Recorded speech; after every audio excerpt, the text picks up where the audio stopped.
Hey there, and welcome to Frontrunner Motorsport, and the first weekend roundup in what seems like forever. We have a whole host of exciting racing to look at, from Formula 2 and 3 in Hungary, all the way over to Iowa, USA for IndyCar, V8 supercars from Sydney, Australia, and finally over to Mount Fuji in Japan for the start of the Super GT Championship. So sit back, relax, and remember to subscribe. With that said, let's begin.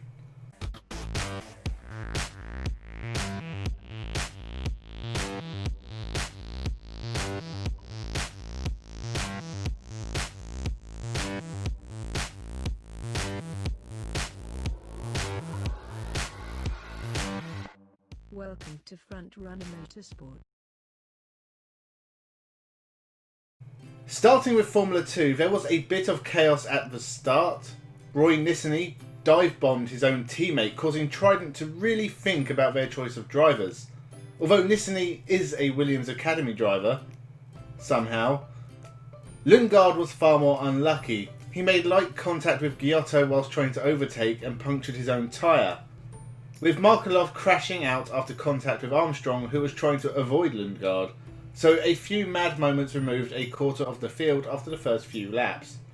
The race settled down after that. Yuki Tsunoda made contact with Matsushita and broke his own front wing. Tsunoda is a good driver, but he is having a bad year this year, unlike Shwartzman, who is absolutely killing it. Another win by a handy margin and extending his championship lead. But is this the best year to win Formula 2? Formula 1 for next year is pretty much set up. So if you win Formula 2, where are you going to go? Shwartzman looks like the real deal, but there's no space at Ferrari for the Ferrari Academy driver, meaning it will either be Alfa Romeo or Haas for him, but will those teams let him show his true ability? It's a conundrum. If he isn't going to Formula 1 next year, then where will he go and still be part of the Ferrari setup? Mazepin had a great drive from 16th to 2nd, and Mick Schumacher finally got on the podium after all his terrible luck. In the second race, Dan Tickton broke down after 8 laps.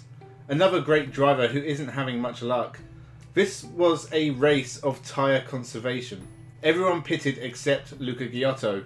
The experienced Formula 2 driver was hunted down by Callum Ilott, who managed to reduce a 30-second gap to almost nothing, but just caught up with Giotto at the line, and Luca took his first win of the year. Mick Schumacher got a second podium of the day, so I think the title could be between those three. They're the ones impressing. I still think Guan Yu Zhou should be a contender. He broke down whilst leading in Austria and hasn't had much since, but I do believe he'll be the first ever Chinese Formula 1 driver. There was mass carnage at the start of the Formula 3 race at Hungary. Logan Sargent spun into pole sitter Alexander Smolia. Caden Williams managed to tag Piastri, who is blessed with 9 lives and escaped damage, unlike teammate Vestri, who retired in the mess. Lawson's engine then exploded and left oil all over the track, bringing out the safety car. There was a red flag whilst the track was cleaned, and Theo Pourchaire took his second win in a row. There was a few incidents in the second race. Dunner and Das came together, followed by Viskel and Frager coming together.